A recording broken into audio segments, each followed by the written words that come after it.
எல்லாமே லேடிஸுக்கே பண்ணா அப்ப நாங்க ஜென்ஸ் இருக்கோம் இல்லையா, நாங்க தானே ஓட்டு போடணும். நான் போய் சொன்னா தானே என் பொண்டாட்டி போடுவா. அதனால நீங்க எங்களுக்கு எதுனா கொடுக்க வேண்டியது தானே.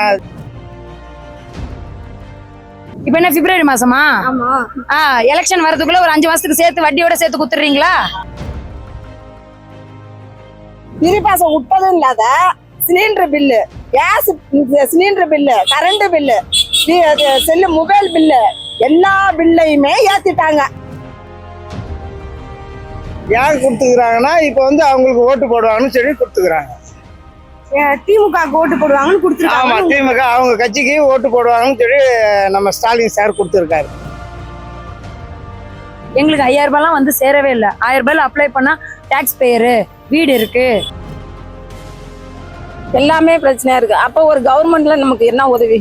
எனக்கு எந்த உதவியும் பண்ணல. எம்ஜிஆர் மூஞ்சி ஞாபகம் வந்துருச்சுப்பா, அதான் ஜெயலலிதாக்கு போட்டேன். கருணாநிதி மூஞ்சி ஞாபகம் வந்துருச்சுப்பா, அதான் ஸ்டாலினுக்கு போட்டேன். விவசாயிங்க நிலைமை ஞாபகம் வந்துருச்சுப்பா, அதான் சீமானுக்கு போட்டேன். இப்படின்னு வகை வகையா சொல்லுவாங்க. இப்போ இளம் தலைவர் விஜய் வந்தாருன்னா